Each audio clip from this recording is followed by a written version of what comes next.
There was a time when muscle cars weren't about mass production. They were passion projects, built for racers, dealers, and diehards who wanted more than what Detroit was officially offering. These weren't ad campaign headliners, they were ghosts. And today, if you know what you're looking at, they're worth a fortune. Let's take a drive through the rarest of the rare. Classic American muscle machines from the 1970s, each built in under 1,000 units. Not replicas, not homages, the real ones. Factory originals, born in low numbers and nearly forgotten, until now. The 1970 Oldsmobile Rally 350W31 doesn't scream muscle, but don't let the badge fool you. It was built for a very specific buyer, one who wanted performance without paying big block insurance. Just 1,029 W31 equipped rallies were built that year, sneaking just under the radar. What you got was a high-winding 350 V8 with an aggressive cam, special heads, aluminum intake, and 325 underrated horses. In the right hands, it could outrun a 442, and it did, more than once. Now, forget subtlety. The 1970 Mercury Cyclone spoiler with the Super Cobra jet engine was anything but quiet. Only 1,631 Cyclone spoilers were made total, and of those, only a fraction got the drag pack 429 Super Cobra jet with the oil cooler and 3.91 gears. Rated at 375 horsepower, but everyone knew that was nonsense. These things were knocking on the door of 500 in real terms. It was a full-size street weapon with NASCAR roots and a name to match. Then there's the 1970 AMC Rebel machine. Less than 2,300 were ever made, and fewer than 1,000 with the signature red, white, and blue paint scheme. AMC built this car with a chip on its shoulder, a 390 V8 under the hood, 340 horsepower, and a quarter-mile time in the low 14 SS. But what really sold it was the attitude. A factory street fighter from the Underdog brand that punched way above its weight.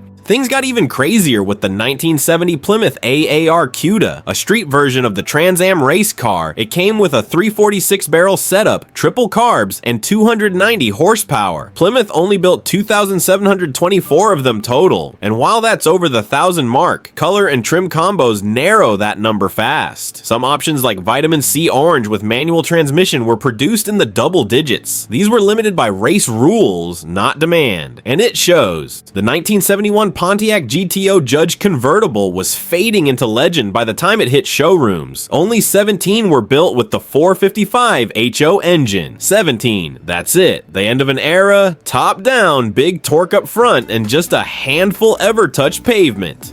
Most people have never seen one in real life. Even fewer have heard one fire up. And that sound? Pure thunder. Another ghost. The 1970 Ford Torino King Cobra. Ford wanted to dominate NASCAR with it. Sleek, sloped front end, hidden headlights, aerodynamics tuned for Talladega, but it never made it. Just 3 prototypes were ever built before NASCAR changed the rules and killed the project. One had a 429 Boss engine. One had a Hemi. Yes, a Chrysler Hemi for testing. These cars weren't sold to the public. They vanished into private hands. Now they're unicorns. The 1970 Dodge Coronet RT convertible with a Hemi engine? Just 2 made, not 20, 2. Dodge was wrapping up the Coronet's muscle phase, and no one was ordering Hemi convertibles anymore. But someone did, twice. These weren't trailer queens. They were ordered, delivered, and driven.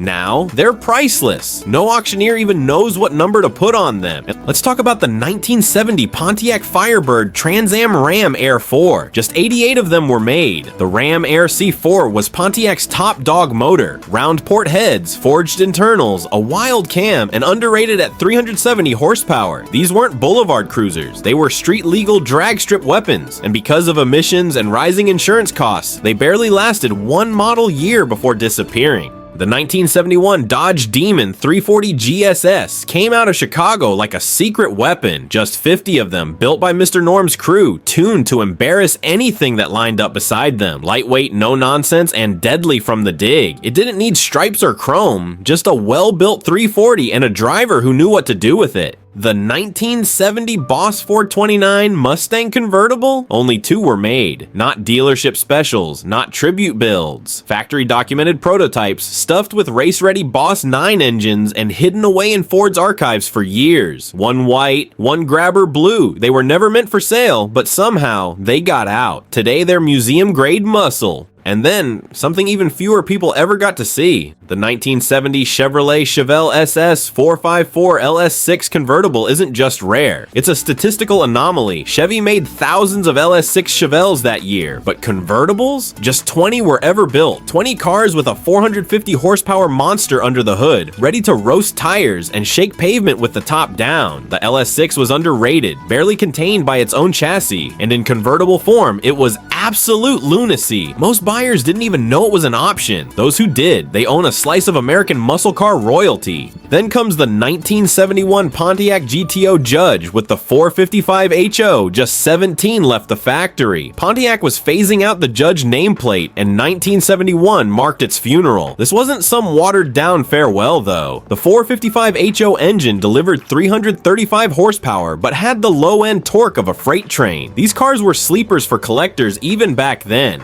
Blink, and they vanished. Now, they're unicorns with VIN tags. And if you want obscure, how about the 1970 Plymouth Hemi Superbird in Vitamin C Orange with a 4-speed? Just 6 built. The Superbird is already legend. The nose cone, the wing, the NASCAR roots. But start digging into specific options and it becomes something else entirely. Manual transmission, Hemi engine, rare color, the numbers get microscopic. These weren't cars you stumbled across. You had to know what to order and be crazy enough to pull the trigger. Next is the 1970 Buick GS Stage 1 convertible with the 4-speed Muncie.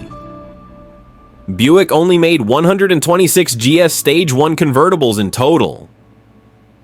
But 4-speed cars, just 66. The Stage 1 package was already the most torque-heavy big block Buick offered, clocking in at 510 pound-feet. Add the manual, and it became a street-level torque monster. These weren't flashy or loud, they were subtle assassins. No stripes, no spoilers, just raw power in a gentleman's suit. The 1971 AMC Hornet SC/360 barely cracks anyone's list, and that's a crime. AMC made just 784 of these, trying to sneak performance into an affordable compact body. It had a 360 cubic inch V8, 285 horsepower, and a whole lot of attitude. Bench seats, steel wheels, minimal chrome. No frills, low budget fun, and fast. But they weren't glamorous enough to survive the era, and now they're nearly extinct. Find one? Buy it. You'll likely never see another. The 1970 Dodge Charger RT Hemi in plum crazy purple with a white vinyl top. 8 were built. That's not just rare, it's borderline mythical. The Hemi Charger was already a monster on its own, but paint and trim combos like this were one-off level. Dodge let you spec some wild stuff in 1970, but few went this bold. Today, those who did have their names etched into the Muscle Car Hall of Fame. Then you've got the 1971 Ford Mustang 429 Super Cobra Jet with drag pack. Production numbers, 17 units. This was the final gasp of Ford's big block insanity. The SCJ package added an external oil cooler, solid lifters, and 3.91 or 4.11 gears, all built to survive high RPM punishment. These weren't cruisers, they were war machines on wheels, and in 71, barely anyone ordered them. Those who did were rewarded with one of the nastiest Fords ever made. Now let's talk about the 1970 Plymouth Hemi GTX convertible. Only 7 ever built. That's it, 7 cars. The GTX was Mopar's gentleman bruiser, more refined than the Roadrunner, but packing the same 426 Hemi firepower. Convertibles were already rare, but with the Hemi, almost non-existent. These cars were ballistic missiles with soft tops, and now they're 7-figure classics, if they ever change hands at all. The 1970 Chevrolet Camaro ZL1 is another machine born of factory madness. Chevy only built two ZL1 Camaros in 1970, and unlike the all-aluminum 1969 cars, these used an iron block 454 designed for straight-line domination. No creature comforts, no compromises. These were factory race cars with license plates, and Chevy kept them quiet. Most people never knew they existed. And then, there's the one that doesn't even feel real, the 1971 Plymouth Barracuda Hemi convertible. Total built, 11. That's across the globe. 11 Hemi drop tops for the entire model year. At the time, buyers were moving away from high-performance ragtops. Insurance costs, emissions rules, and fuel prices were all squeezing the fun out of Detroit, but a few buyers still had the guts and deep enough pockets to check the Hemi box. The result? A car that now sells for over $3 million when it shows up, which is almost never. There were no banners made for these cars, no celebration, just the sound of a few hundred, sometimes a few dozen, slipping out of factories, into garages, and onto streets where they didn't stay for long. These weren't mass-market machines. They were one-off legends, born fast and built rare, with just enough left behind to keep the fire burning.